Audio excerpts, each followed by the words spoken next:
Hey there! Welcome into Fantasy Baseball today. Frank, Scott, and Chris all here on Tuesday, February 13th. Today on the show, part one of two outfield previews. We'll be focusing on strategy, top 25 in ADP, top 25 outfielders, not just the top 25 players. We wouldn't get to too many names then. Plus, we have sleepers, breakouts, and busts later on in the show. Lots of names to talk about. Let's get right into it. And we'll start things off just quick thoughts and strategy. I think compared to other positions, we have 2 episodes to break this position down. So we can talk a little bit more about our strategy at this position because I think it's Don't give us license to talk more, Frank. That's true. That is very dangerous. Indeed, it is. So outfield definitely feels light. I'm sure people have heard us say something of that sort already this offseason, especially in leagues where you start 5 outfielders, which is mostly in 5x5 roto leagues. And I've said this a few times already this offseason. The top 20 to 25 outfielders looks pretty good to me. The middle part of the position, not so much. Very suspect. And then the later rounds, I think we do have some fun names. Scott, I think it. Oh, go ahead. I think it runs out of names that I like a lot quicker than 25. Even I like. Yeah. Well, yeah. I mean, based on who you were saying, it's really. It's more that I get to 20, 25, and I'm like, these are the 20th ranked outfield. Like just comparing positions. In NFC ADP, which is where I've done the research for, there are 8 second basemen going inside the top 100. There are 12 shortstops, I think 10 first basemen, 10 third basemen. There are 21 outfielders, which, hey, that's more, number bigger. Yeah. But then you have to think about the fact that even if you play in a 3 outfielder league, 21 is not as many as 8. Relative to how many spots you have, let alone in an NFBC league, which are all 5 outfielder leagues. So that is, I think outfield, it's super deep in terms of elite players. You know, there are 9 first caliber outfielders. First round caliber, yeah. First round caliber outfielders. Yeah.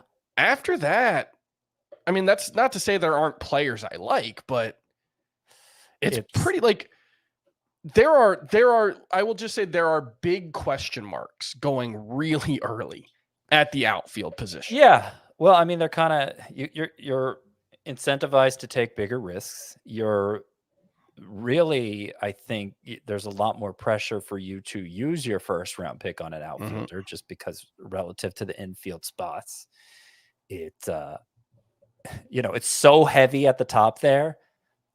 And then there's just this huge gap. There's really, like, in my mind, 2 drop-offs in the outfield. There's the drop-off after the 9 first-round caliber types, where round 2 and even round 3, for me, it feels like a reach to take any outfielder, unless one of those 9 just happens to slide into round 2, obviously. And then the second drop-off is where we've been talking about. In my rankings, it's more like the 25 to 30 range in the outfield. I guess maybe I'm more comfortable with some of those than Chris is. But it's we're not talking a big difference between how the two of us approach it. So the way I've compared it to the infield spots, and Chris used NFBC ADP to do something similar here. So if you've listened to all of our infield previews or every infield spot, there was basically 12 to 15 players, closer to 15 really, that I feel comfortable starting at each of those infield spots. That's great depth. You know, if you're talking about a standard head-to-head lineup where there's no middle infield spot, no corner infield spot, there's a lot of infielders to go around. Probably a little closer to 12 in shortstop, but basically 15 players at each infield position that I feel good about starting. In the outfield, it's more like 25, 30. So it's just, comparatively, it's night and day. And so while I'm generally not playing the position scarcity game so much this year, certainly not to the extent I was last year, outfield's the exception. And especially in a 5 outfielder league, like, you can get in so much trouble if you're not deliberately thinking outfielder with every one of your picks, to the point that in those early rounds, if you're torn between an outfielder and someone else, always go outfielder. I promise you, this year you will not come out of your draft thinking, I have too many outfielders. I shouldn't have invested so much at that position. It just won't happen. There are not enough to feel good about. Yeah, and I think to that point, I mean, you guys have already mentioned the elite names that are up top. There's 9 first-round caliber outfielders, ending with Yordan Alvarez, who goes at 14.4 is the ADP, so an early second-round pick. I think that's kind of misleading because those names go so fast. So again, if you don't get one in the first round, you're probably not getting one of those, and then you got to start thinking about, okay, the third round, I got to look at Michael Harris or Luis Robert, or for me, the cutoff for really who I want is like my first outfielder. It's probably right around Randy Arozarena, which is a 4th-round pick in a 12-team league. So that means one of my first 4 picks probably have to be an outfielder. And you really don't want it to be the 2nd or 3rd pick. Definitely not the 2nd, again, unless like a Yordan Alvarez slides to that point. Exactly right. Chris, something I noticed about outfield too, it does feel a little bit better in a head-to-head points league, and it's not just because you typically only start 3 outfielders in that format. Again, 5 in a 5x5 roto, but some of the skill sets just feel better for head-to-head points players, right? So guys like Lars Nootbaar or Steven Kwan or Brandon Nimmo or Ian Happ, these are guys that all either have really good OBP or they make a lot of contact. So I feel a little bit better about, in that outfielder 25 or outfield 30 to 40 range. I think you could still find some decent names in a head-to-head points league. Again, I think it depends. I don't know that I could say that in Roto. Like, I think it depends what tier you're talking about. Because I think that, let's say number 3 outfielder range when you're looking at the rankings has a lot of guys like, I mean, even like Anthony Santander as a pretty nice player, but he's probably a better Roto league. And then you look at the ADP and you've got like Estuary Ruiz and Cedric Mullins are being drafted inside the top 36. And even, like we don't know what Jackson Churio and Wyatt Langford and Evan Carter. I mean, we have a sense that at least some of those guys will be pretty good plate discipline guys, but Lane Thomas, a lot of guys who I do think profile quite a bit better in a Roto league. And obviously those guys are getting pushed up, but I don't know. I think it's the whole 2nd tier in the outfield that also Adolis Garcia and Randy Arozarena, like those guys are a little worse. It's kind of ruined for points leagues. Mike Trout and Kyle Schwarber and Christian Yelich are probably still really good points leagues guys. Yelich is good. So the way it breaks down on a point per game perspective. Okay, so you got the first round types. You got Aaron Judge at 3.84, Yordan Alvarez 3.94, Corbin Carroll 3.80. So we're talking above 3.75 for the really high end outfielders, that's first round caliber. Yeah, that's that group of 9 that we were talking about as first round caliber. But then after that, when you get into like Luis Robert, even 3.16, Michael Harris 2.82, Randy Arozarena 3.89. We're talking low 3s, high 2s. You said 3.89 for Arozarena? 3.09. Okay. 09. So we're talking low 3s, high 2s for that 2nd tier, the kind that you're drafting in the round 3, 4, 5 range. In Josh a Roto Lowe, league. who probably won't play every day. To use the Stephen Kwan comparison, Kwan didn't even have a great year, not as good as his rookie year. He was 2.90. He was better than Michael Harris on a per game basis in points leagues, which, you got Brandon Nimmo 2.93. You got Ian Happ 3.00. Basically, that Michael Harris, Randy Arozarena tier in points leagues is kind of drafted in. It's kind of consumed by the 3rd, 4th tier in the outfield. There's basically no 2nd tier in the outfield. And, Christian Yelich is fine. Kyle Schwarber's fine, like Chris was saying. But so much of those players that we count on being 2nd tier outfielders in a Roto league just aren't.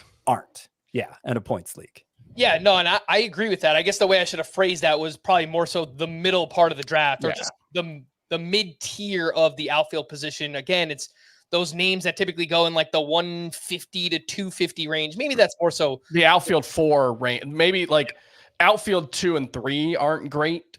So like, I think the way to look at it for a head-to-head points league is probably like, you probably don't want to spend up for your outfield 2 unless it's Yelich or I don't know what Trout averaged last season. I know his strikeout rate's been climbing and his walk rate's been dropping. Yeah, it was only 3.09, so it was actually more like Randy Arozarena than not. But I'm gonna expect him to call be better. that right. I'm gonna call that an anomaly for Trout and expect that he will be a worthwhile number 2 outfielder in points leagues.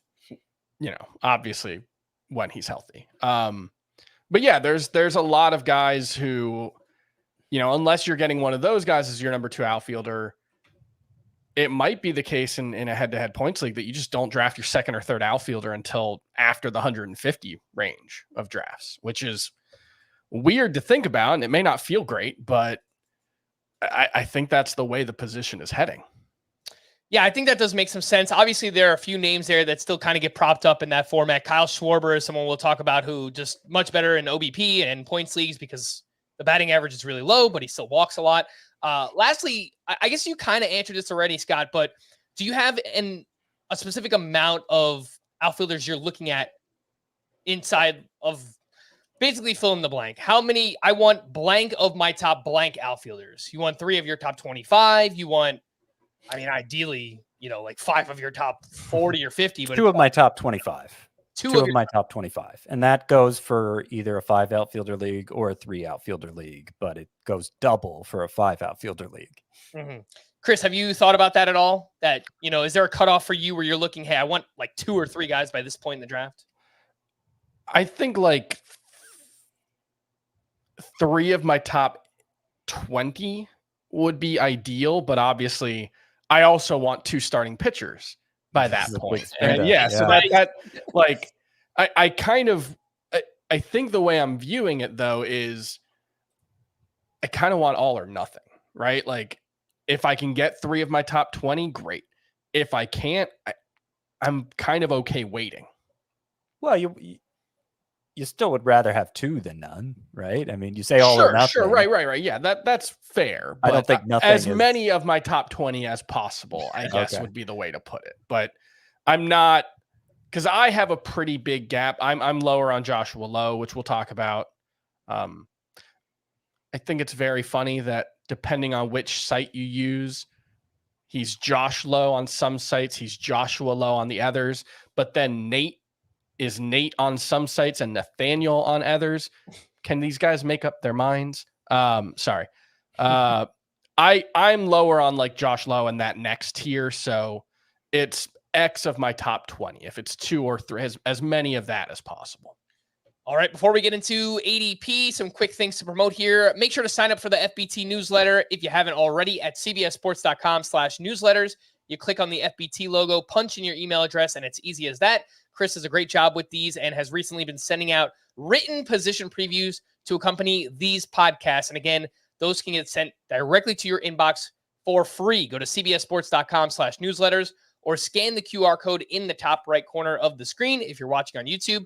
Also, welcome back to everybody just jumping back into the world of fantasy baseball. Big thanks to everyone who has stuck with us this offseason. If you're just finding us for the first time on YouTube, please make sure to subscribe and tap that little notification bell so you get notified every time we go live or drop a new video.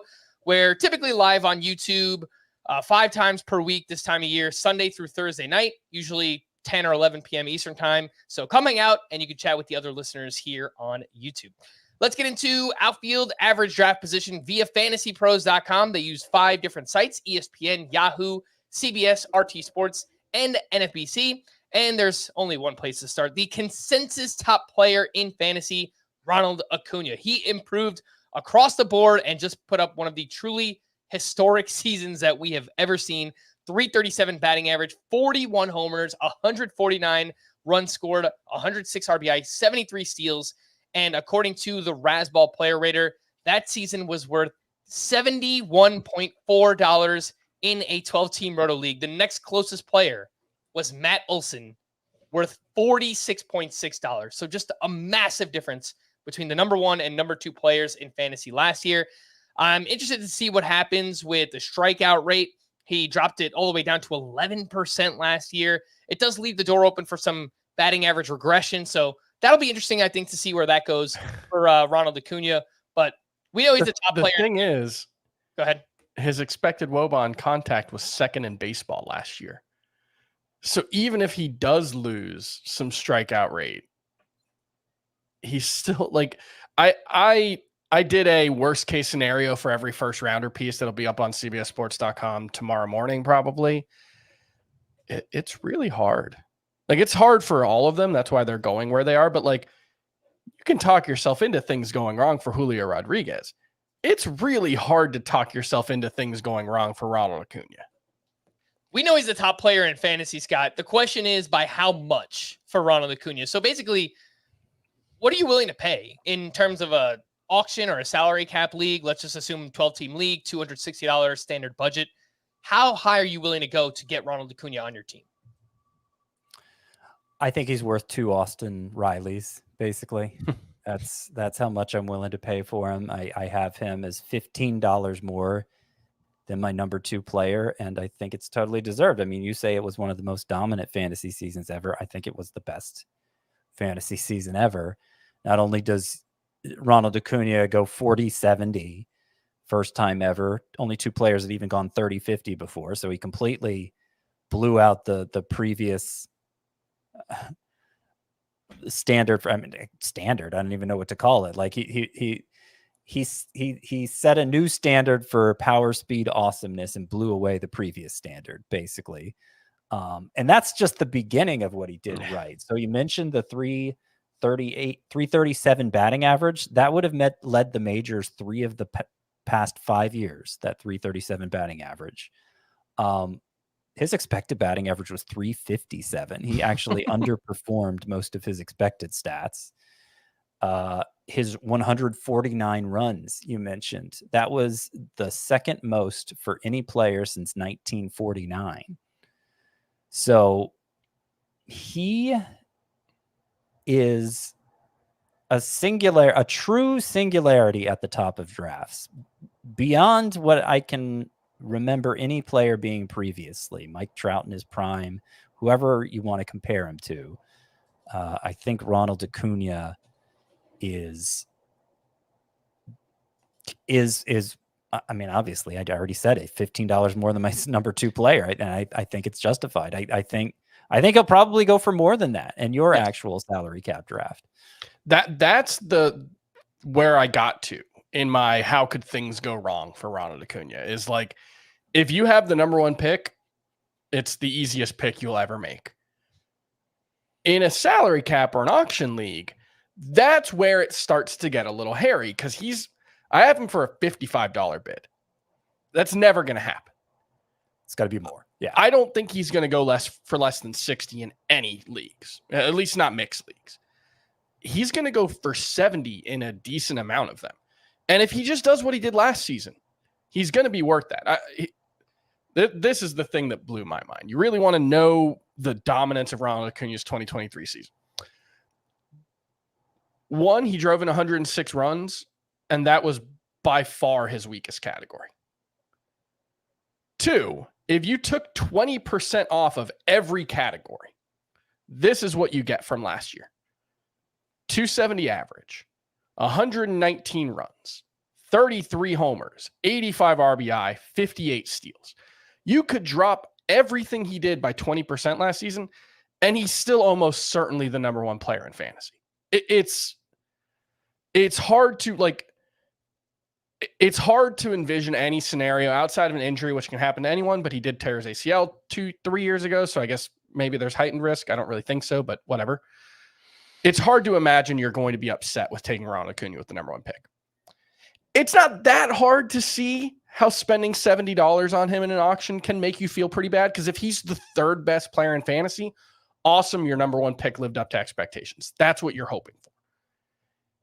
If he's the number 3 player in fantasy and you spent $70 on him, you're going to have a rough season. I mean, maybe not, but it's not going to be, if he's a $40 player, you just lost $30 of profit, right? Like that's where I think it can be a little iffy. So like, but I'm in a injury, keeper league. How is that even going to happen? I mean, I'm in a keeper league where I can keep him for 48. Yeah. Done. No questions. That's the easiest call. If he was in the auction, I'd have a hard time actually spending the money I would need to get him.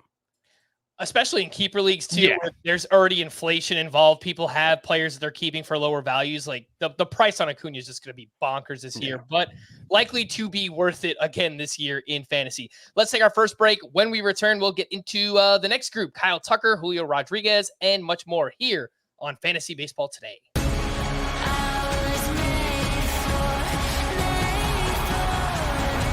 UEFA Europa League knockout stage on CBS Sports Network and streaming live on Paramount Plus. You were made for this. Welcome back in. Let's continue on with Outfield ADP. And the number 2 outfielder is actually Mookie Betts with an ADP of 4.2. But we spoke about him extensively on our second base preview. You can go back and listen to that. So let's move on to Kyle Tucker, who has an ADP of 6. Tons to love about Kyle Tucker. 3 straight seasons with 29 to 30 home runs. His steals have improved each year from 14 to 25 to 30 last year. The best plate discipline that we've seen of Kyle Tucker's career. Amazing left-right splits. And he finally got the opportunity to move up in the lineup, batting 3rd, 4th, 5th consistently. And that's why we saw the counting stats finally get to where they should have been all along for Kyle Tucker. I think the biggest question here, Scott, is with the batting average, because that's fluctuated over the past couple of years. 284, 257, 294 for Kyle Tucker. Where do you think things settle in here in 2024? I think the 257's the aberration. The mark he put up, the low mark in 2022, looking at a strikeout rate, which is very good. I would expect him to hit more in the 280, 290 range. I mean, there are questions about whether or not he can continue to up his stolen base production because he's not very fast. And we keep worrying it's going to drop off, but it's gone from 14 to 25 to 30 the last 3 years. So that's, if there's a concern about Tucker maintaining first round production, that's it. I'd be remiss not to say, and I'm kind of reluctant because it's going to reflect poorly on Kyle Tucker to say that, and it's not why I'm doing that. He should not be the number 3 outfielder in a roto league. I mean, Betts shouldn't be the number 2 outfielder if we're talking a roto league. Mm-hmm. Either of these guys should be number 2 or 3. I think the reason they're pushed down in Fantasy Pros ADP is because Julio Rodriguez and Corbin Carroll, which in my mind are who should be the number 2 and 3 outfielder in roto leagues, have a curiously low ADP on one of the 5 ADP sources. And so they got dragged down unfairly.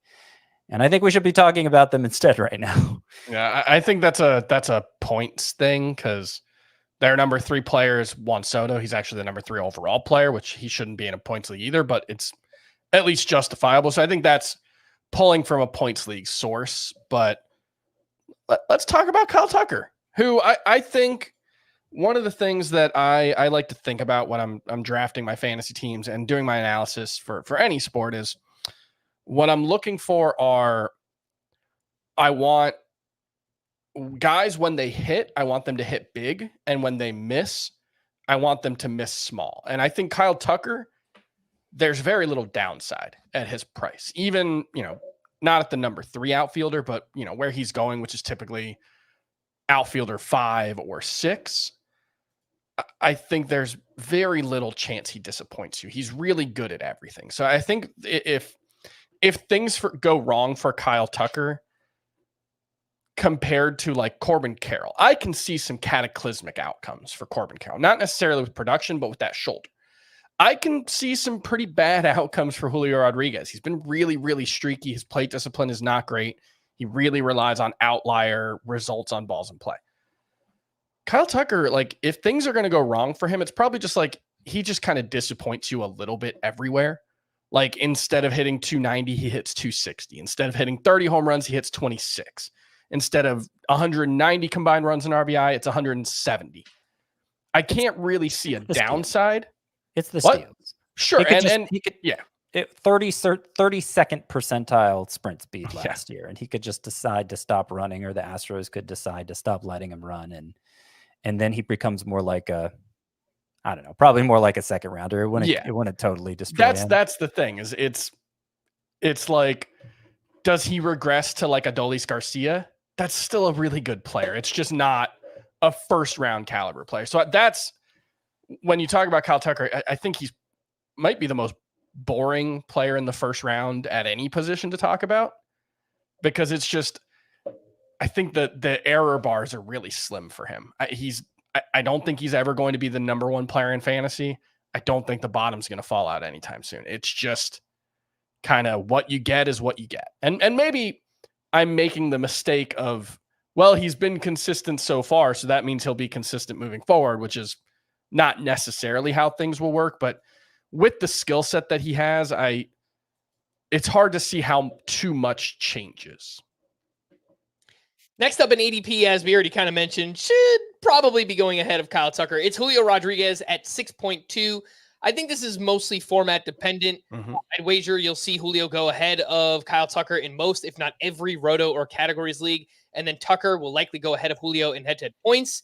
As we mentioned, I mean, one of the data sources, I'm okay saying it, ESPN has Julio Rodriguez as the 21st player. I believe their head-to-head points format penalizes you 1 full point for strikeouts. Yeah. So that's obviously something that's going to factor in there. But on the other sites, Julio Rodriguez is either the second or third player drafted. So again, just keep that in mind depending on your format. But Julio, one of 4 hitters to go 30-30 last year. He wound up with 32 homers and 37 steals. He has gotten off to slow starts in each of his first 2 seasons. He struggled over the first 3 months last year and then just went bonkers over his final 77 games. From July 1st on, he hit 312, 19 homers, 19 steals, a 924 OPS. Plate discipline remains mid, kind of a problem, as Chris pointed out. And like Bobby Witt Jr., this isn't a knock on Julio. He's still a first-round pick. But again, in a points league, I think he's probably more of like a low first-round pick, back-end first-round pick. In Roto, he's a top 3 pick. Chris, anything else to add on Julio Rodriguez? Yeah, I mean, I think it's just, you look at what he did the first 4 months last season. He hit 251. Granted, it was still a near 30-40 pace. It was 27 homers, 38 stolen base pace. So, like, that's probably still a late first-round pick. But when you're looking at Julio Rodriguez, you know, his skill set as a hitter only, or I guess that's not really true because as a batter, what he does just at the plate, it's probably among the worst profiles among the first rounders. It's probably better than Trey Turner. It's very similar to Bobby Witt, but he relies on really, really good quality of contact that is not really super optimized. Like, he doesn't hit the ball in the air as much as you might hope, but he hits it really, really hard. And that makes up for what he lacks in plate discipline. But I think the thing with Julio Rodriguez is it might just be an inherently high variance skill set, right? It might just be that we have these stretches every year where you're just kind of frustrated with Julio Rodriguez, and then you get to the end of the season and he'll be there. And so I don't really have much concern, but I guess if you're looking for ways that things could go wrong for Julio, it's just he doesn't pull out of that early slide like he did last year. So what I want to talk about here with Julio Rodriguez, and it's related to Ronald Acuña, it's related to Bobby Witt, and I think the number 2 overall pick in a Roto league, it's really between Bobby Witt, the shortstop, and Julio Rodriguez, the outfielder. And I know I said when in doubt, take the outfielder. Bobby Witt had 79 combined home runs and stolen bases last year. Julio Rodriguez, as good as he was, 69, 10 less than Bobby Witt. But my point is just that you got a hitter here, 275 batting average, 32 home runs, over 100 runs in RBI. Just by the bat alone, Julio Rodriguez would be in the conversation for round 1. Mm-hmm. And then you're throwing almost 40 stolen bases on top of it. 37 is what he had last year. And this is what makes this year different from any other year that any of us have been playing fantasy baseball, is you get these elite bats who on their own, again, would be worth considering in round 1. And you're putting huge stolen base totals on top of them. And there are 4 players like that. Acuña is the obvious one, Bobby Witt, Julio Rodriguez, and the next guy we're going to talk about, Corbin Carroll. This is not a game any of us have played before where you can get a player who contributes that much in that one category along with all that other first-round production. And it's why Mookie Betts, to me, isn't even in the conversation yet. Like, those 4 guys have to be gone. If you have a shot at a first round hitter production and you're getting 40 to 50 steals with it, That just seems like a huge advantage Mhm. that nobody playing today can really relate to. So let's get into Corbin Carroll. His ADP is 6.8. He's the 5th outfielder off the board. And look, it was a ridiculous rookie season for him where he was named unanimous rookie of the year in the National League. He hit 285 with 25 homers and 54 steals. I know a lot of people are not going to want to hear what I have to say about this, but obviously I am slightly lower. I have held this position since the end of the season. And, look, I guess he could show up in spring and everything is all right. I'm probably not going to change my position at this point. I am worried about the multiple shoulder injuries that Corbin Carroll has had in his career. So he had surgery on a torn labrum in his shoulder back in 2021. And missed almost the entire season. I think played 7 games. And then had multiple scares last year. So following aggressive swings, I might add. Here's a quote from Carroll after one incident in July. Quote, "I took a swing and I felt a shift in my shoulder. Shocking, tingling sensation go down my arm and then my hand go numb. I was just holding it thinking it came out of the socket, pretty much thought that the season was over." Now, he was in the lineup the next day, so do with that what you will. But his power also went down in the second half. Was that just natural regression or was it due to the shoulder? I don't know. I don't know that anybody knows. So the skill set is awesome. I can't knock anyone for wanting to use a top 5 pick on him. I tend to play it safer, which means I am not going to be drafting Corbin Carroll in the top 5. Well, here's what you have to consider. He might be other than Ronald Acuña, he might be the safest source of batting average among the top 5. And other than Ronald Acuña, he is the best source of stolen bases. His 54 were the 3rd most in baseball. And he still managed to hit 25 homers. When's the last time we saw a 25 homer, 50 steal guy prior to last year, by the way? I don't know. I would imagine it's been a couple decades unless there's somebody I'm forgetting. So that, just kind of underscore Corbin Carroll as a rookie getting lost in the shuffle here with his 25 homer, 50 steal season. It was 2 times in the span of a week that he basically glitched on a swing and looked to be in so much pain that we thought his season was over, and he was back within a day or two. And then it didn't come up again the final 3 months of the year. It didn't come up in the playoffs when he homered twice. And so I don't know. I mean, I wish I had a better explanation for what happened to him mid-season, but it kind of feels like water under the bridge at this point, considering he went 4 months without an issue once those 2 issues happened. And I'm just not I understand your concern. I'm not trying to dismiss it, but for the upside, the 25 homer, 50 steal upside, I'm just not going to worry about it that much. And again, I can't knock you either, Scott. If you want to swing for that upside, that's fine. I guess for me, it's just, I kind of want more of that bankable floor. And again, a lot of people will argue that Corbin Carroll has that. It's not really a skill related thing. It really just comes down to the injuries here for me.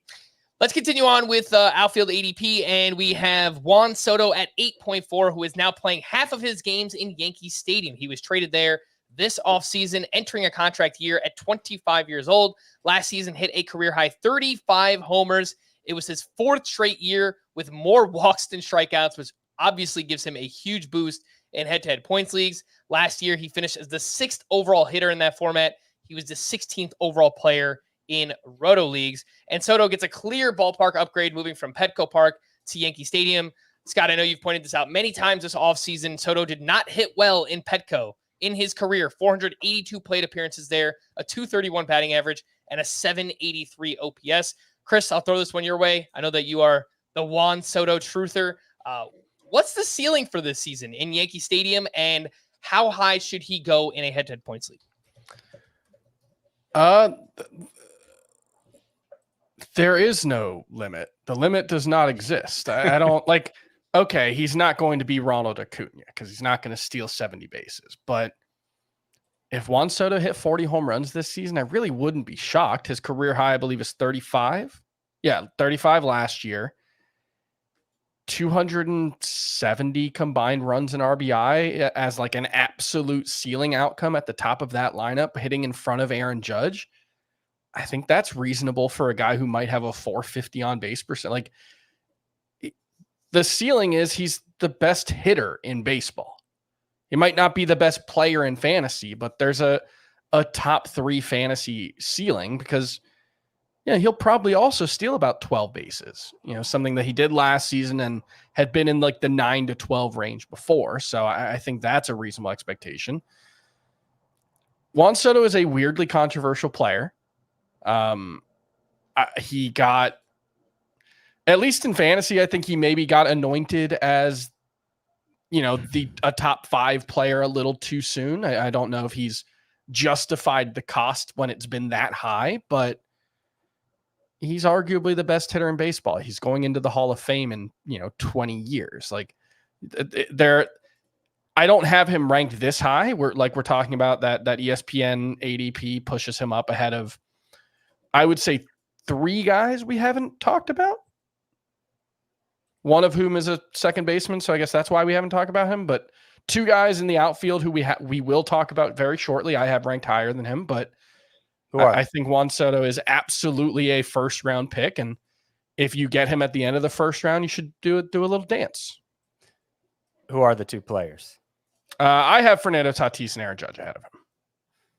Okay, yeah, no, I think it's debatable for all 3 for sure. Yeah, this is where I think the obvious calls disappear, and in points leagues, because Juan Soto's plate discipline is so good. He walks more than he strikes out. He's, to me, the number 3 overall player.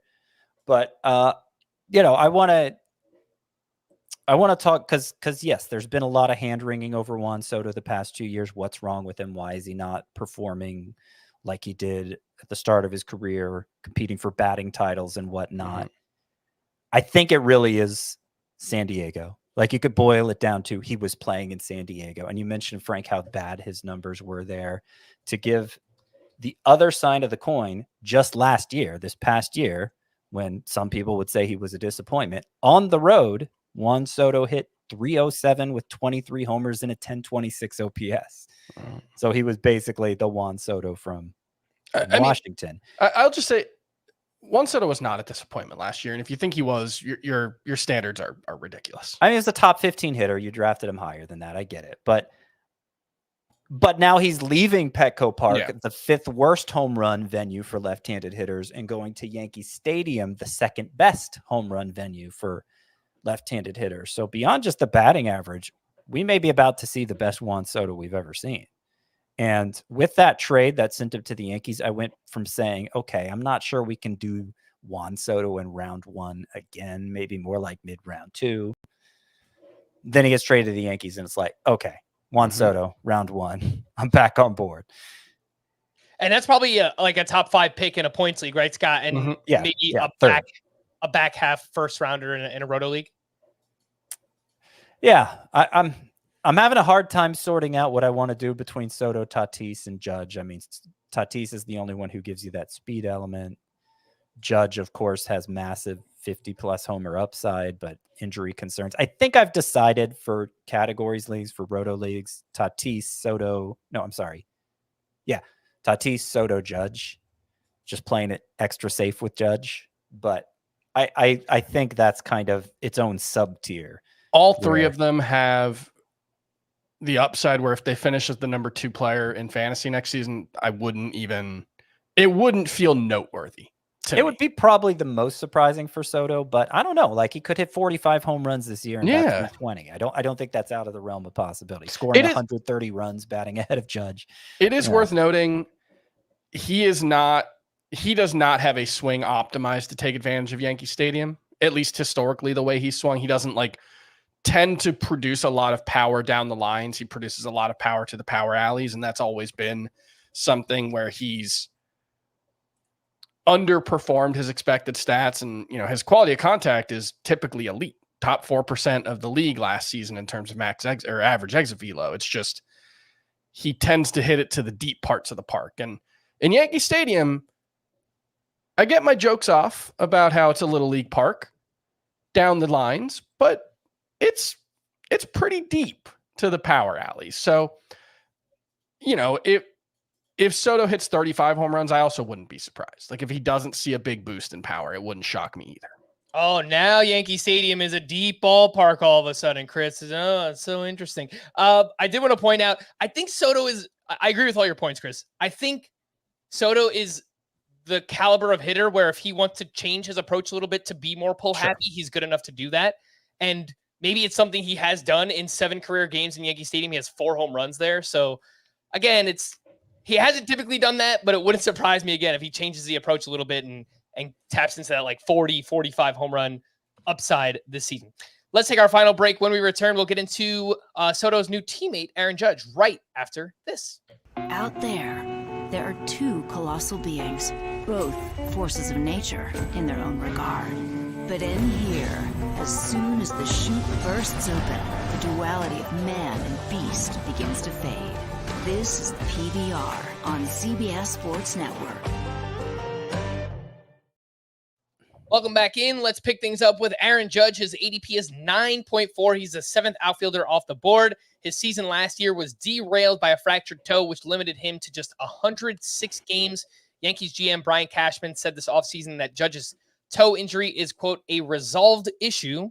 So I hope he's right. In 49 games before the injury happened, Judge was batting .291 with 19 homers. That is a 58 homer pace over 150 games. Somehow Judge managed to hit the ball harder than his 2022 MVP season. His average exit velocity went up to 97.6 miles per hour. This is not normal stuff. Like, people don't do this stuff. It's really crazy what Aaron Judge is doing. He has tapped more into launch angle and pull rate the past couple of years. You know, before that, his career, he was more of a line drive hitter, and he was just so strong that like the balls would fly out of the park. But now he's consciously trying to hit for power, and that's what's happened. Scott, you're already kind of on record, I guess, saying that you would go with Soto over Judge. Chris, how about you? Judge or Soto this season? I do have Judge ahead of Soto. I actually have Judge ahead of Kyle Tucker in Roto as well. And it's partially what I was talking about earlier about the big hit, little hit comparison. Kyle Tucker's safer than Aaron Judge. I have a lot harder time seeing Kyle Tucker finishing as the number 2 player in fantasy. Whereas if you told me Aaron Judge played 150 games this year, I think I'd expect him to be the number 2 player in fantasy in both roto or head-to-head points. I do think, obviously, he's 31, the injury history, there are reasons to discount him, but his quality of contact, as you said, his average exit velocity, he was 95.9 miles per hour. He was top of the line, a level we've never seen before. And then he got better last season. It's a smaller sample size. Maybe it would have regressed. His expected WOBA on contact jumped from 611 last year, or in 2022, to 635 last season. That is absolutely bonkers. So I think Aaron Judge is the only player who I expect 50 home runs from if he stays healthy. I think gigantic counting stat numbers for him. It's just if he stays healthy. I'm already hedging on that. I'm not sure I want Soto ahead of Judge. I actually saw an interesting tweet from Fred Zinke, on Fantasy Baseball Guy on Twitter. Mm-hmm. He was wondering, okay, Judge consensus top 4 pick last year. Some were taking him number 1 overall. That 2022 season, he was coming off that 62 home runs. He was almost as exceeded the rest of the hitter crop the way Ronald Acuña did last year. So why is he going in the back half of round one now? Just because he hurt himself that one day at Dodger Stadium? And I mean, that's a part of why he's going later now. He reminded us all of his injury history, which is, that's not the only injury he's suffered. More years than not, he's missed significant time with an injury in the majors. Has played less than 75% of his games in 4 of 7 seasons. But the other reason why I think he's got to go later this year is because what I was saying earlier, there is a standard of player for Roto now that has never existed before, that didn't exist at this time last year. The first round caliber hitter who delivers massive stolen base totals. I looked it up, by the way. Corbin Carroll, 25 homers, 50 steals. The last time a player had done that. Obviously, Acuña did the same thing last year, exceeded it. But Hanley Ramirez in 2007. That was the last time a player did that. And before that, the last time a player had 25 it's homers. Like Eric Young or someone? In a season. Barry Bonds in 1990. So in the same year, Acuña and Corbin Carroll both became two of only three players in the last 32 years to have a 25 homer, 50 steal season. And they did it in the same year. And one of them did it as a rookie. And that just, again, underscores that. But like, how do you justify taking Judge higher than fifth, even if you don't account for injury risk at all? But here's the thing. You could argue that Judge is also an archetype of player who does not exist historically, because the number of players who you would project for 50 home runs in a season, it's like Babe Ruth. And then three guys in the steroid era. I get what you're saying, a lot of 50 homer seasons have been a lot more common than 25, 50 steal seasons over the years. I think what Chris is saying is that Judge can finish as the number 2 player if he stays healthy, and it'll just be because he's so much better than the field. Yeah. Other stats, right? Like he can be the number 2 player, kind of the way Porter finishes as a top 40 player in Roto, even though he has a terrible batting average. He gives you so many home runs. It could. Yeah. I mean, who was the number 2 player last year? It was Matt Olson. It was not one of those stolen base guys. So Judge can do that. He could. Yeah. But when you have the chance at a 40 to 50 steal guy, well, and I agree with you. I think the other way to put it is when you get Julio Rodriguez, when you get Bobby Witt, when you get Corbin Carroll, what that means is that when you get to, I don't know, the 8th round, 9th round, 10th round, you don't start to look at your team and say, oh God, do I need to draft Esteury Ruiz? You know, like I think that's the other way to phrase it, is like, yeah, Aaron Judge might hit 55 home runs and drive in 140 runs. Like he might have that kind of season.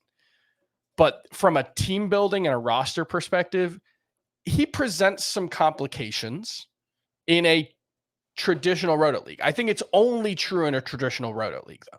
I think in a head-to-head categories league, it becomes much less of a concern. I think in a head-to-head points league, he's clearly ahead of those guys. Sure. Just when you're trying to build a traditional 12 or 15 team Roto team, drafting Aaron Judge ahead of Corbin Carroll, Julio Rodriguez, any of those guys presents some complications. And to be clear, I like Aaron Judge, and I think this kind of, he's injury prone is a little bit overblown, because I don't think that toe injury was technically his fault last year, but I wouldn't take him ahead of any of those names either. Yeah. So just to be clear on that front, I would take him ahead of Juan Soto, regardless of format, in a points league or in a Roto league. Just after Soto and Judge, we have Fernando Tatis with an ADP of 10.2. He's the 8th outfielder off the board. Solid first season back from suspension, shoulder, and wrist surgeries. 257 batting average, 25 homers, 29 steals, a 770 OPS in 141 games. But that was a massive drop from the player we saw back in 2019 through 2021 on a per-game basis. He still hit the ball hard, but not nearly as hard as he used to. His barrel rate suffered as a result. And there was a great article written by Esteban Rivera on Fangraphs highlighting some of Tatis's issues last year. So his WOBA on straightaway fly balls from 2019 to 2021 was 764, third highest in baseball. Last year, his WOBA on straightaway fly balls, 291. That is an unfathomable drop on straightaway fly balls last year. And apparently Tatis struggled with pitches on the outer third. And, the author of this article kind of shows some things that he thinks are like mechanically off with Fernando Tatis in his lower half. Maybe he fixes those things, maybe he doesn't, but I thought it was a really interesting article and something worth mentioning. Chris, many have drawn comps to Acuña's struggles his first season back from the torn ACL. I think that's possible, but I think there's also maybe a lower floor here, and there's just kind of an assumption when we're drafting Fernando Tatis still inside of the first round like we are right now. Yeah, I mean, Fernando Tatis has been on the IL. I think he's played 5 seasons, right? Yeah, 29. Yeah, 5 seasons. Didn't play in one of them, mind you. And one of them was only 60 games. He has been on the IL for a strained hamstring that cost him a month and a half, a stretch reaction in his lower back that cost him the final month and a half of the season in 2019. Both of those were 2019. 2020, okay, 60 games, he stayed healthy. Left shoulder subluxation, went on the IL in 2021. COVID IL, we won't count that against him. Left shoulder inflammation, missed about 2 weeks. Last season, or 2022, fractured left wrist, later had surgery to repair torn labrum in his left shoulder. Also a PED suspension. So I am not one to, I think the like, oh, he's coming back from PD suspension, I won't touch him, he won't be good anymore. I think that's like baby brain nonsense. I don't think there's any, like, look at Nelson Cruz's career. Unless he just kept taking steroids and just was really good at getting away with it, I tend to think when you're taking performance-enhancing drugs, you tend to establish a new baseline. And historically, I don't think there's a lot of examples of guys who get caught and become much worse players. So that is not a concern for me. The injury track record is a real concern. And you have to wonder, you know, if coming back from wrist surgery, coming back from shoulder surgery, two really concerning specific types of injuries, if he's just not the same guy. That's the concern for me. It's not, oh, he took steroids, he's not going to be good. I don't worry about that. But his quality of contact was significantly worse last season than it had been before the injury. And so I'm betting that he's going to rediscover that form. I'm betting that the 25-year-old who stepped onto a major league field as a mid to high 900s OPS bat for 3 straight years will return to being that. And he will, if he stays healthy, I think 40-40 is on the table. And if he finishes the number 2 player, again, I wouldn't be surprised.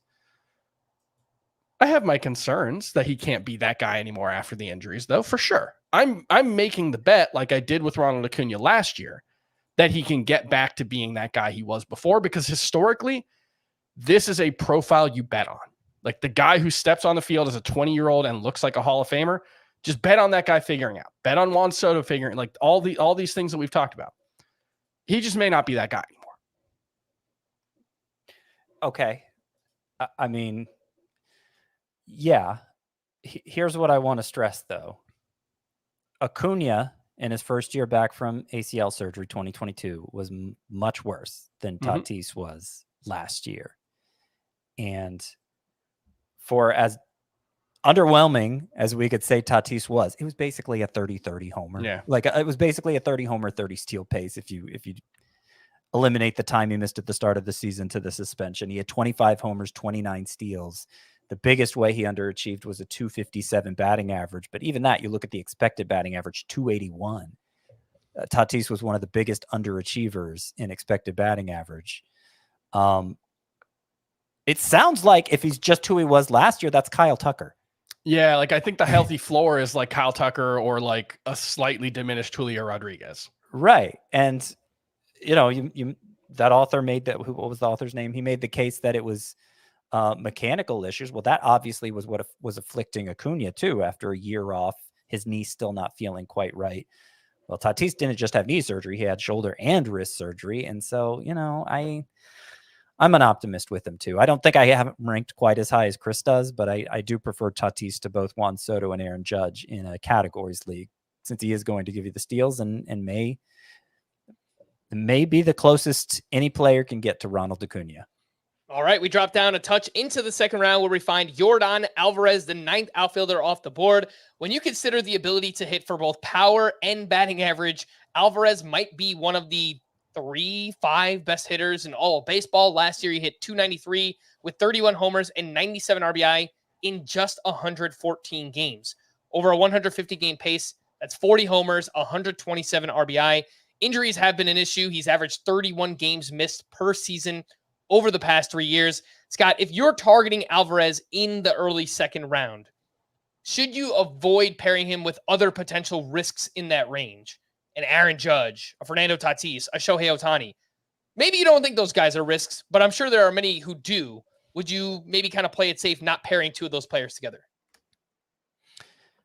No, I think Yordan Alvarez is the riskiest of all of them. And in fact, I've recently moved him down in my rankings. He's now, I say there are 16 first round caliber hitters. I now have him ranked the lowest of them. So I'm putting him behind like Matt Olson and Jose Ramirez. I know I'm mixing positions here, but I drafted Yordan Alvarez late in the first round of a 15-team mock draft we did recently. And I understand that's a deeper league. Risks are harder to take, but I did not feel good about that pick based on the way the rest of my team developed. And even though Yordan Alvarez is an outfielder, you know, he's had chronic knee issues over the years. They're talking about playing him in left field more this year, which shouldn't help him to stay healthy. given how much he plays DH usually. And I mean, as from a pure hitting standpoint, he might be as close to Aaron Judge as there is. And maybe one of these Yordan Alvarez hits 315 with 50 homers. I think that's within his skill set, but he's fallen well short of that.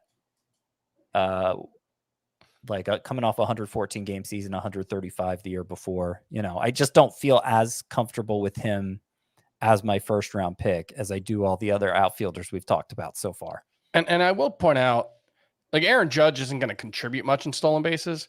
He had more steals last year while playing on that bad toe than Yordan Alvarez has in his entire major league career. Yeah. So it's a zero. He's the first player who's a true zero at stolen. Like, he might get as many stolen bases as Spencer Strider and Garrett Cole. And again, he is a player, Yordan Alvarez, where if you take him in the first 2 rounds in a roto or any type of category draft, that's when, all right, maybe CJ Abrams makes more sense in like the 3rd or 4th round, just because it feels like you might be chasing steals for the rest of your draft if you don't address that after getting Yordan Alvarez. Let's continue on with ADP. This is usually the point of our position previews where we talk about sleepers, breakouts, and busts. Today, we'll wait a little bit. We'll wrap up with sleepers, breakouts, and busts, and we'll just see how many names we can get to in ADP. Right now, it's not looking too good. After Yordan Alvarez in the 2nd round, maybe we'll get to like 12 names. 2 hours. Here is the first drop. Here is the first of the 2 drops. It's a chasm. Yes, after Yordan Alvarez here. Yeah, basically skip round 2 unless Alvarez slides to that point. You're not drafting an outfielder then. And you might be skipping round 3 too, because based on ADP, Michael Harris goes at 37.2. So in a 12-team league, that's the start of the 4th round. He's the 10th outfielder off the board. He got off to an insanely slow start last year, but he flipped a switch in June. The final 104 games, hit 326 with 16 homers, 15 steals, and 887 OPS. He improved in all the ways we wanted to see Michael Harris did. Lowered the strikeout rate, lowered the ground ball rate. He improved versus left-handed pitching. The problem, and it's a glaring one, is his spot in the lineup, which hurts his plate appearances and thus hurts his counting stats as well. 88 of his games last year came batting 9th for the Braves, and his 539 plate appearances ranked 40th among outfielders. So roster resource as of now, Scott, is actually projecting Michael Harris to bat 6th. I don't know if that's going to happen for sure. I think maybe we can learn some things in spring training. But even with that, I mean, you're probably looking at 6, 7, 8, or 9 in this lineup for Michael Harris. Yeah, I mean, 6 would be the highest. And I've said before, I don't know, every time I say it, I get somebody pushes back on Twitter that I think the Braves actually like him batting 9th because it puts somebody on. It gives Acuña a chance to drive in somebody,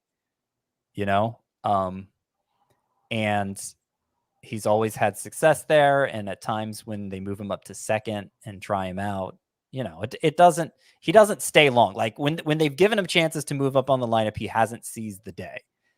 And now I think everybody's kind of confirmed in their spot. Like Ozzie Albies really settled into that number 2 spot between Acuña and Riley. Olsen really settled into the cleanup spot. And there's just not a lot of room for maneuverability there. An injury could happen and the whole thing changes. But you're talking about players who have been very durable over the course of their careers. And it just doesn't seem like the sort of thing you want to bet on. As good as the Braves lineup was, as many runs as they scored, Harris had 57 RBI and 76 runs because he hit so low in that lineup. Did have an IL stint in there, but still got 138 games. That's terrible. That run in RBI production from a 3rd round pick is terrible. He's the only player in the Braves lineup you can say for fantasy is held back by being in the Braves lineup. Yeah, really. It's like true. any other lineup in baseball, he's a number 1 or number 2 hitter, and he's getting 120 more plate appearances than he likely will. That being said, that thing I said about looking for big hits, Harris is one of them. Now, it requires probably an injury to Ronald Acuña or Ozzie Albies, and we obviously don't want either of those things to happen. But if you're looking for a way that one of these guys can provide a significant return on investment, Michael Harris finds a way to get moved up to the top 2 of that lineup in April or May. That's the way. Because then you're talking this guy's going to have 110 runs if he hits first or second in that lineup. And he might go 30-30.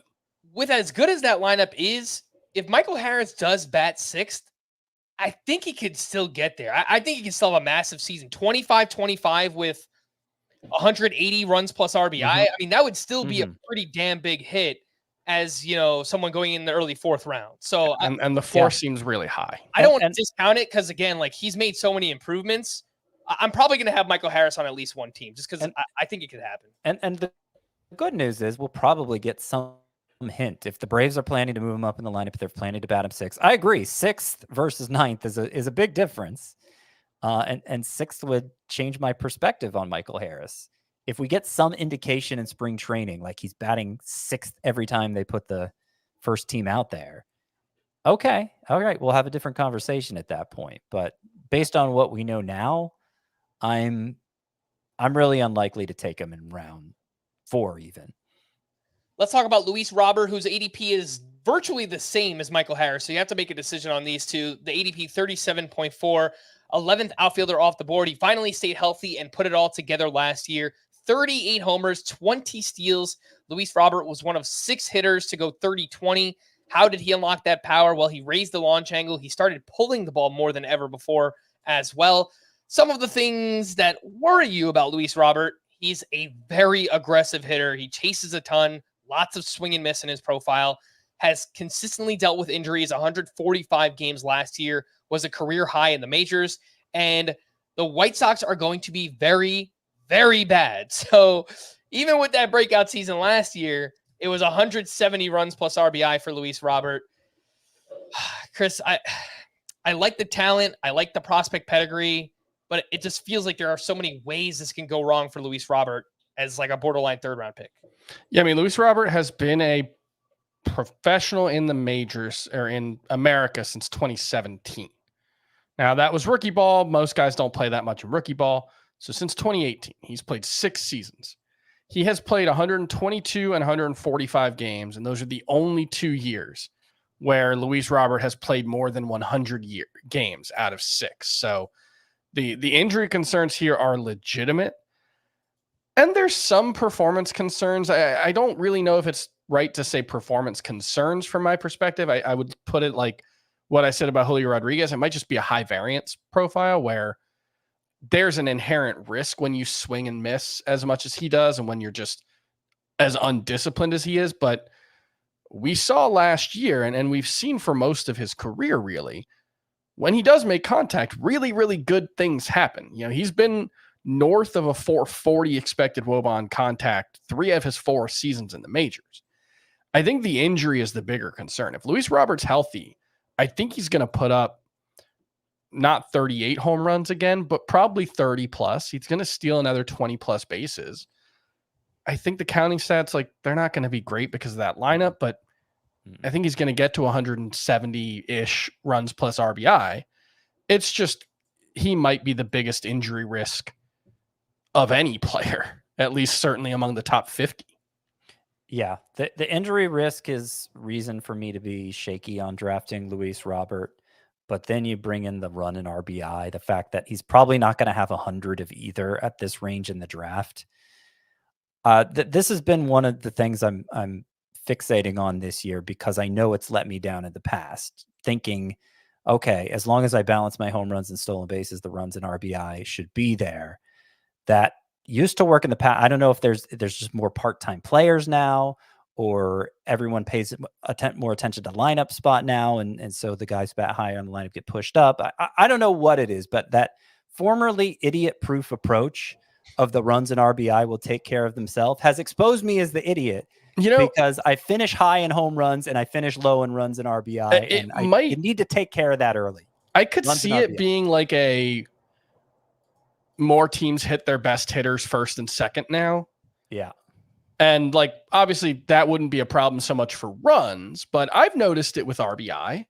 My best team last year was a Ronald Acuña centric team, and RBI was the place where I was trying to make up, in the second half because, well, he had 106. Like I said, it was the weakest thing about his game, but I think I also had Christian Yelich, who doesn't get a lot of RBI, but was really strong in the 4 other categories. So I think there might be anecdotally more strong everywhere but RBI guys than we've had in a long time.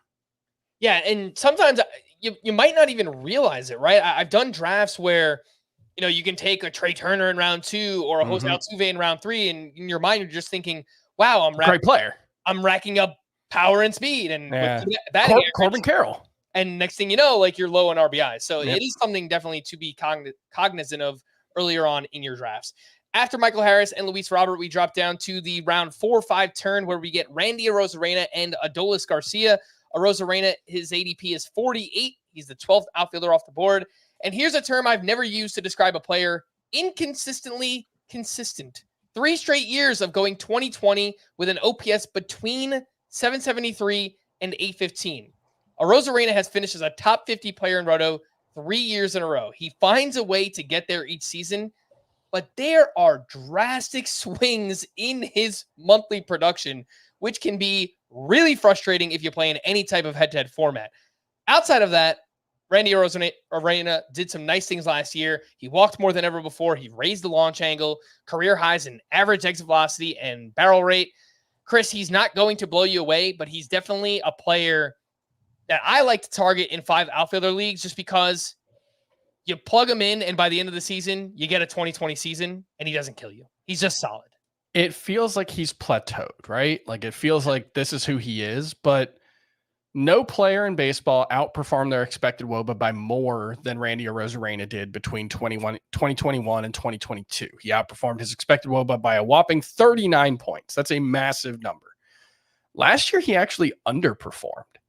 His quality of contact metrics got a lot better last season. His plate discipline got a lot better. He had his best expected WOBA on contact of any of his full seasons. So I do think like he's kind of written off as, this is what he is. He's 2020 and he won't do much more. I think there's a 30 homer or 30 steal season here. I don't know if he gets to both, but I think he's got the skill set for either. He did get 30 steals once in 2022. This is Randy Arozarena we're talking about. But it's basically a 3-year span that Randy Arozarena has been considered a significant fantasy asset. 20 homers, 20 steals the first year, 20 and 32 the second year, 23 and 22 the third year. So low 20s is kind of the baseline for him in both. And so I'm not as interested in Arozarena anymore.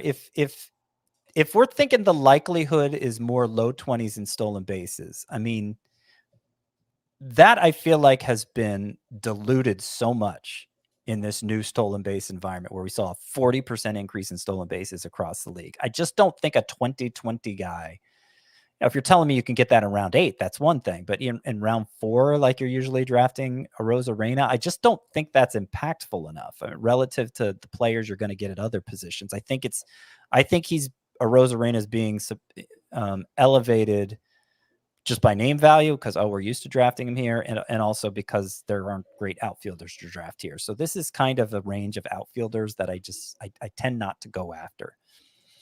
Well, let's talk about his counterpart here, Adolis Garcia, who for the most part has been a similar player, but actually the steals came down by quite a bit. More on that in a second. Garcia has finished as a top 20 player 2 years in a row. He posted career highs in home runs with 39, runs with 108, RBI with 107, and OPS at 836 last season.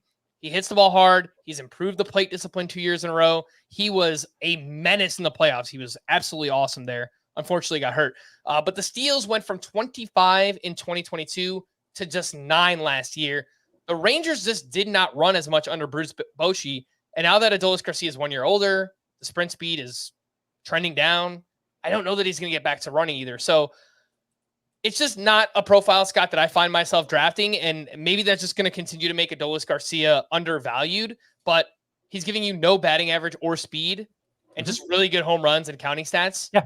Maybe I'm just underselling that. I don't know. But it's just not a profile. No, I'm with you. This range of outfielders, I try not to draft because Adolis Garcia. Maybe this is why you guys are having runs and RBI troubles, guys. Maybe. Well, no. I'm drafting other players in this range who are going to give me good runs in RBI. More realistically, I'm drafting starting pitcher in this range. But yeah, I mean, Adolis Garcia is a true liability in two categories now that we can't count on him to be a base stealer. And it's kind of early for a true liability in two categories. And plus, he strikes out a ton. He's not as young as you think. I do think there's still bottom out potential. I'm not as fearful of that this year as I have been the past two. But I do still think it needs to be mentioned for Adolis Garcia. And not to be all herky-jerky with the audience here, I did want to mention for Randy Arozarena, going back to him for a second, he did hit 220 with a 700 OPS in the second half. For whatever that means to you, I do think it's worth pointing out. I would just say that's part of the Randy Arozarena experience, Scott, but Sure. Obviously it's not what you want from your, fourth or fifth round pick in fantasy. Real quick on Adolis Garcia, a name that could potentially be undervalued in head-to-head points leagues as well. Just keep that in mind because 3.4 fantasy points per game, that was tied for 10th among outfielders last year. It was better than Tatis. It was better than Luis Robert. So I think maybe actually undervalued in that format. Adolis Garcia, keep that in mind. After Garcia, we get Cody Bellinger with an ADP of 55.6, but we broke him down on the first base preview. So going right after Bellinger is Mike Trout with an ADP of 56, the 15th outfielder off the board. The lowest his ADP has been since 2012, and maybe for good reason. A 263 batting average and 858 OPS, both Trout's lowest since 2011 when he first got called up. His strikeout rate has been right around 28% 3 years in a row, and he has not played more than 119 games since 2019. It's still conceivable that I think he could hit 35 to 40 home runs, a batting average that won't kill you. He obviously is giving you no speed at this point, and he's on a really, really bad Angels team.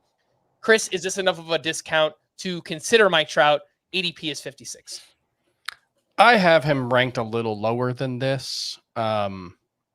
What's annoying about Mike Trout is he was still 96th percentile in sprint speed last year.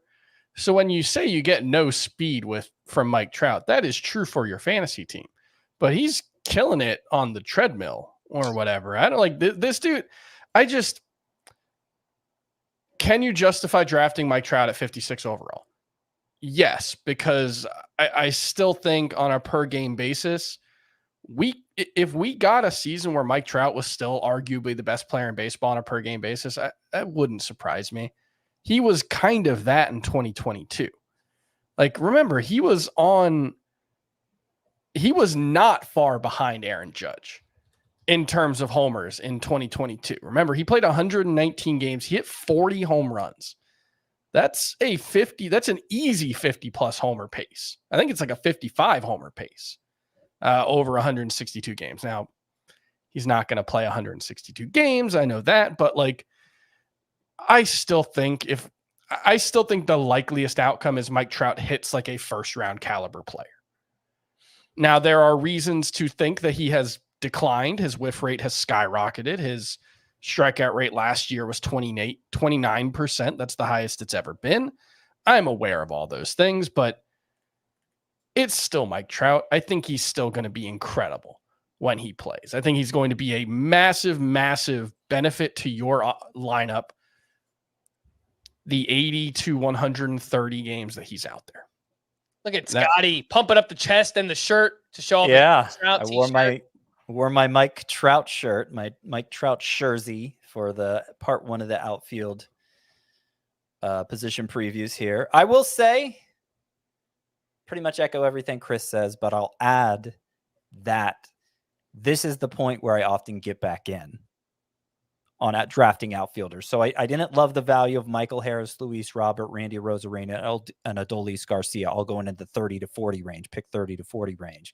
Trout is 50 and beyond. So we're talking a whole round later for a player who on a per game basis, I think could still be a stud. And you know what? Maybe he stays healthy for 130 games. I don't think that's so unrealistic. I think I don't know that it's any less likely for Trout than it is for Yordan Alvarez, who, that's ultimately why I moved him down more in the round 2 range. But I think once you get past those top 9 outfielders ending in Yordan Alvarez, the 9 you could consider for round 1, If I get left out of that whole group, maybe I'm picking second and I take Bobby Witt or something like that. Trout is usually the outfielder who winds up being my outfielder number 1 because I don't want to be part of that big gap between Yordan Alvarez and Trout. It's just the risk reward doesn't add up to me for that group. It starts to add up again for Trout. It really is wild. Like just looking at this Baseball Savant page, how much bright red is still on there for a guy who is in decline and he's in his 30s and he can't stay healthy and it's like, he's still one of the, like, I don't know, dozen or so best players in baseball on a per game basis. It's wild. I don't love throwing this out, which means, of course, I'm going to throw it out. But I do wonder about motivation, too. I mean, you can't get into a player's head, but, like... He's played on a lot of bad teams. If it's the second half of the season and the Angels are, like, 30 games under 500, it's just like... If he's banged up, like, what's the motivation going to be for Mike Trout to get back on the field? I mean, Chris said it. He hasn't been to the playoffs since he was 22 years old. So, and like legacy, like Mike Trout is a first ballot Hall of Famer, but like he does have some work to do to get to some of those round numbers that will make people appreciate him as the all-time great that he is. Like, I don't know, man. Like 100 WAR. Yeah. I hope he does it. I think he's capable. I'm just like I had in my mind. So. I think it's just if he can play, he will. Pride is a huge thing, and if he can play, I think he's going to play very, very well. All right, let's talk about some sleepers, breakouts, and busts. Favorite to draft in the outfield. We got through 15 names today, so we will be doing about 60 to 80 names on tomorrow's 90-minute podcast. You mentioned Bellinger? You said we did the first 50 names? Because he and Trout are going like the exact same spot. Yeah. We didn't do 50 names, Scott. We did 15. 15, that's sorry. That's right. But we mentioned Bellinger because I do want to say, like, I'm much more ADP, likely to... His ADP is right at the same point as Trout, basically. So. Right. I'm much more likely to draft Bellinger if it's to fill an outfield opening, particularly if it's like I don't have any outfielders yet. I'm going to just have to roll the dice on a continuation for Bellinger than I am to take him at first base, where we talked about him more. So I don't want to stress that since this is the outfield preview. A lot of concerns about Bellinger following up on last season, but the need in the outfield occasionally forces me into taking him and just hoping for the best. He plays better at outfield. I agree. Yeah. Sleepers, breakouts, and busts. We will talk about some more of these names tomorrow that are going even later in drafts. But Chris, give me a sleeper in the outfield. Tyler O'Neill, who showed up for spring training and his biceps are already busting out of his t-shirts. I don't know if you guys saw the pictures, the grainy pictures of his massive, massive arms. He remains incredibly athletic. He remains incredibly strong. He remains incredibly injury prone. Those things all might be related, but I am not a doctor or whatever. I don't know, a muscle person. I don't know what. Anyway, Tyler O'Neill has had a bit of bad luck over the past couple of seasons. He's posted an expected WOBA over 330 each of the past 2 seasons, but with an actual mark below 315. We can often overstate the value of a shift in home park. However, right-handed batters at Fenway Park over the past 5 seasons have collectively outperformed their expected WOBA by 12 points. Busch Stadium, O'Neill's former home park, right-handed batters underperformed WOBA, their expected WOBA, by 15 points. That is, for those of you keeping track at home, a 27-point swing in terms of overperformance versus underperformance from his old home to his new home. I still think there's a 30 homer, 15 steal ceiling here for Tyler O'Neill. I think he's landed in a good park. The vibes were crummy in St. Louis last year. We've talked about this a lot, where just kind of like everybody was a little bit off in St. Louis last season. And so hopefully, I mean, the Red Sox haven't had great vibes for a long time, but hopefully just getting out of there and being in a different environment can also help. There's a lot of risk with Tyler O'Neill staying healthy, but he is super, super cheap. I believe he is inside of the top 250 per our parameters, but he's very, very cheap. I think you actually cheated, Chris, because... So his ADP is 260.2, but he is the 240th player. So we're counting it. I love it. I actually wrote up Tyler O'Neill as a sleeper as well. And one other thing I'd like to add on him, contract year. Some people don't believe in it, whatever. There are data points that show players are more likely to stay on the field and be healthier in contract years. And I think that's something we could see out of Tyler O'Neill this year as well. Scott, a sleeper for you. Jackson Chourio. And I don't know how long I'll be able to get away with calling him a sleeper, but for now he's going outside the top 150, even though I think it's a cinch. The most obvious thing in the world, he's going to be on the opening day roster for the Brewers. There are more incentives now for teams to promote their top prospects for opening day. If they're on the roster for their entire rookie season, there are potential draft pick rewards for that. But more than anything, they gave him an 8-year deal this offseason. So the service time manipulation angle is completely moot.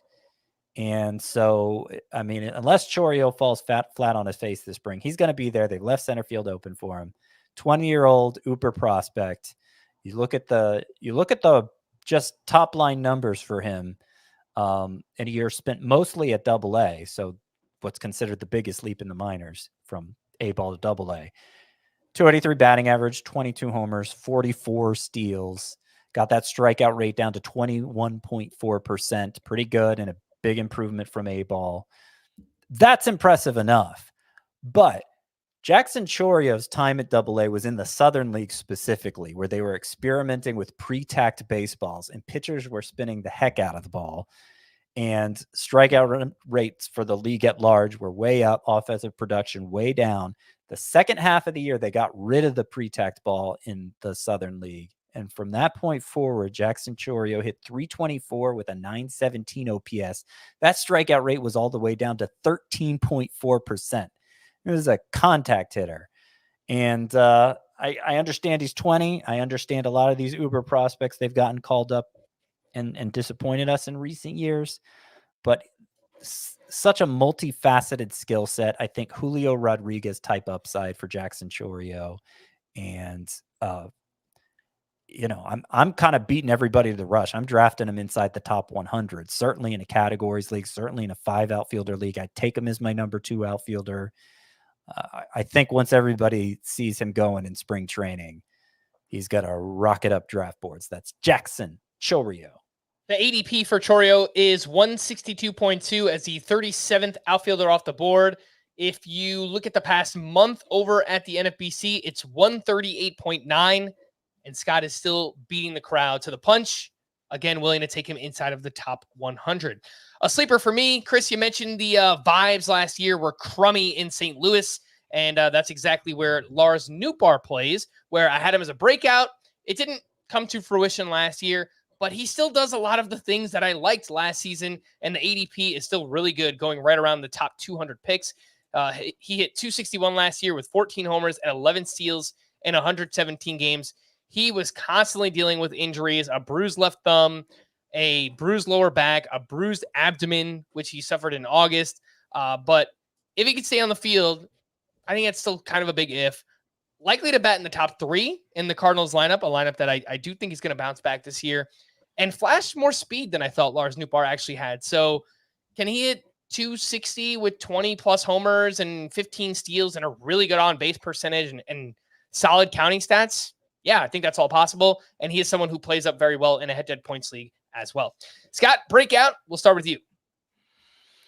Okay, my breakout is Seiya Suzuki. And he's a big reason why I kind of hedged when I said the second drop-off in the outfield is 25 to 30. Because I think I have Seiya Suzuki in that 25 to 30 range outside my top 25. And if I say that's a drop-off and I'm ignoring that, then I'm not going to be able to draft Seiya Suzuki. And I want to draft Seiya Suzuki because I think he's good, and I think he showed it last year. The StatCast data on him was always impressive since he first came over from Japan, where he starred, by the way. He was a legit star in Japan. Check out his numbers from that time. But for whatever reason, it wasn't translating to production here, and it got so bad last year that by the end of July, Seiya Suzuki had fallen into a part-time role. He was batting 249 with a 713 OPS. It was looking bad. But then from that point forward, the last 2 months of last season, Seiya Suzuki hit 350 with 12 homers and a 1073 OPS, struck out 17.4% of the time compared to 25% previously. And of course, all the cast numbers look good because they always looked good for Seiya Suzuki. He says the change was more a mental aspect. His manager at the time, David Ross, said Seiya Suzuki looked like he was having more fun than he used to. I kind of wonder how much of it was just adjusting to a new country, a new culture, and getting comfortable mentally with being there. Yeah, I mean, it took him a couple years, but I think this is kind of the Seiya Suzuki should have been seeing all along. Not that he's going to hit 350, but that he's going to hit near 300 with 25 to 30 homer power. I think that's very much within the realm of possibility, and I think he's a good value where he's going, considering. And where he is going, according to Fantasy Pros, is... Where is it? 25th outfielder off the board at 114.6 is the ADP. So I'm with you, Scott. Completely co-sign Seiya Suzuki as a breakout this season. Chris, one of your favorite names to draft, a breakout option here, Riley Green. Yeah, I think, are we doing players we love tomorrow? We were going to do the favorites to draft inside of the top 25 outfielders today. Okay, no, I was the players we love podcast, because that's something we do around Valentine's Day every year. We actually are doing that with the Welsh. And I'm considering Riley Green for that. He is my breakout pick at the outfield position, and something we've talked a lot about with like Royce Lewis and a couple other players. CJ Abrams is talking about the really difficult developmental curve that those guys have had. And Riley Green has had a similar one, but since he got to the majors, remember, he got called up. He was supposed to be the opening day left fielder for the Detroit Tigers in 2022. I think the last game of spring training, he fouls a ball off his foot and misses the first 2 months of the season. Comes back from that, doesn't have a great rookie season. Last season, really, really promising underlying metrics. The surface level stuff is decent, 288 average, but 289 expected average, 499 expected slugging percentage, underperformed his expected WOBA by 21 points last season. He was top 5% in expected WOBA on contact. That's how you overcome not great strikeout rate like Riley Green has. And I just think if I'm going to bet on outfielders in the 25 to 40-ish range, I'd rather bet on the recent top prospect with really, really promising quality of contact metrics. That being said, he's coming back from Tommy John surgery in his non-throwing arm. Hopefully he will be ready for the start of spring training. I haven't seen any updates on that in a while, but that's been my understanding. And Riley Green is someone I value as a top 25 outfielder as long as he's ready to go from day one. Partially, that's just, I don't like a lot of outfielders this year, but partially it's that I really, really like Riley Green.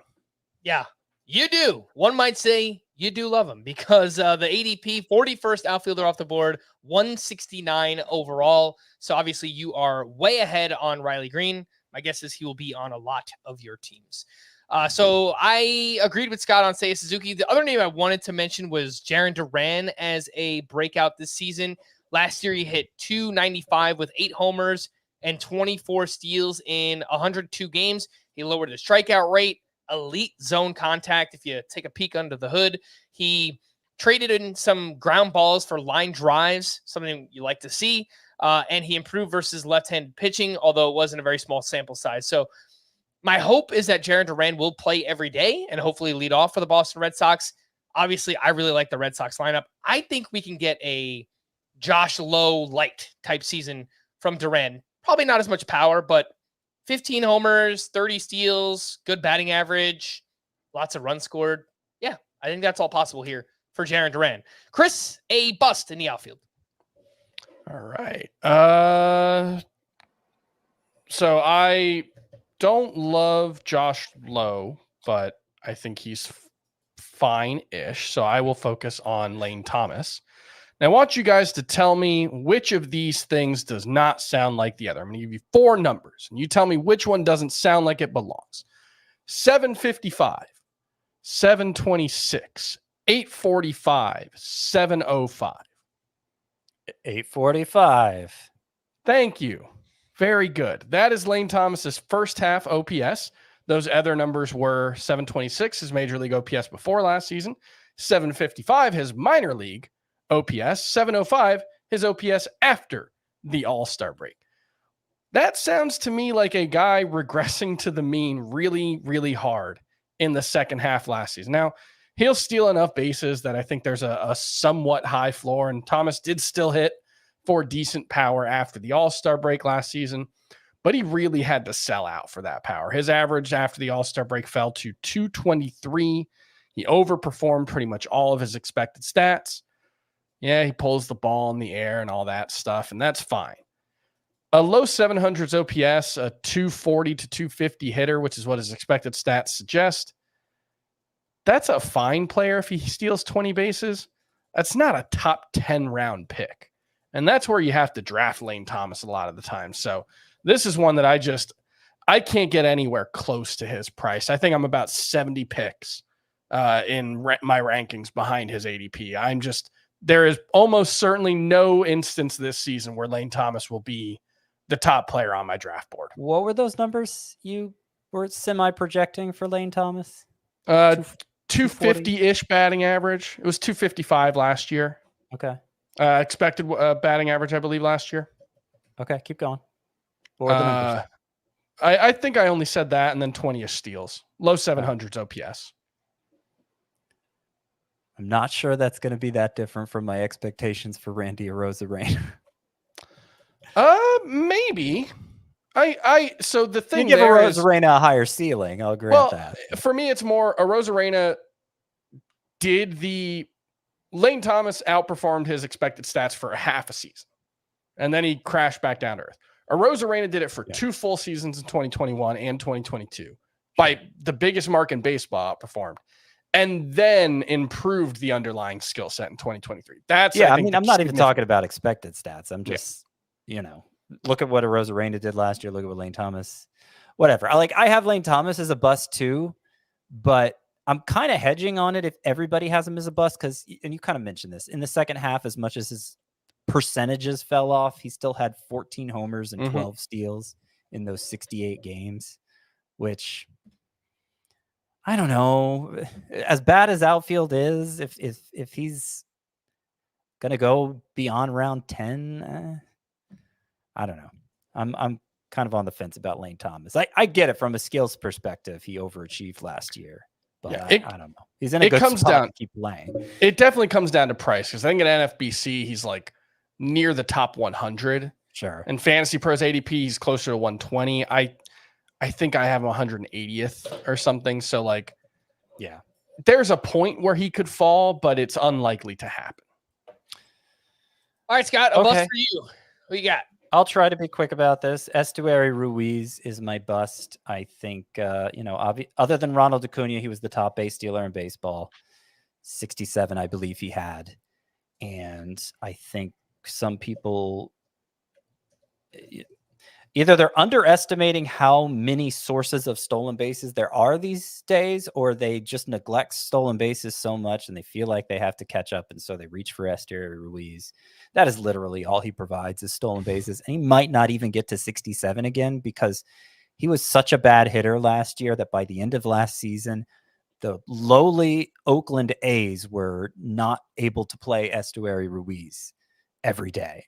So I think it's going to be a wasted pick. Whatever he gives you in stolen bases, the downside and everything else isn't enough to justify it. All right, a bust for me. I'm going to go with TJ Friedl. His ADP is 154. Is the 36th outfielder off the board. Had a fine season last year, 18 homers, 27 steals. Just not buying it. Does not hit the ball hard. The expected numbers were awful. Somehow hit 18 home runs on just 13 barrels. Usually the conversion is like 60% of your barrels go for home runs, and he managed to hit 18 home runs on just 13 barrels. So just not buying the quality of contact. And also had 17 bunt hits. That's just a really random stat. It's the most since D. Strange Gordon had 18 back in 2017. And my guess is those will come down. I mean, there's kind of a book out on TJ Friedl now. My guess is teams will defend him a little bit differently. I think the batting average, the power comes down. Speed might be there, but if he struggles, I think, like we've said with many Reds players, the floor is low. They could potentially replace him with somebody else on that stacked team. Favorite outfielders to draft inside of the top 25 options. I'm just going to quickly mention names, and then we'll talk about them more tomorrow. For Scott, it's going to be Josh Lowe. For Chris, Fernando Tatis and Kyle Schwarber. For me, Randy Arozarena and Brian Reynolds. We're going to wrap there. For Scott and Chris, I am Frank. Thanks as always for tuning in to Fantasy Baseball today. Please make sure to follow and leave a 5-star rating on Apple or Spotify. And we'll be back again tomorrow. Bye-bye.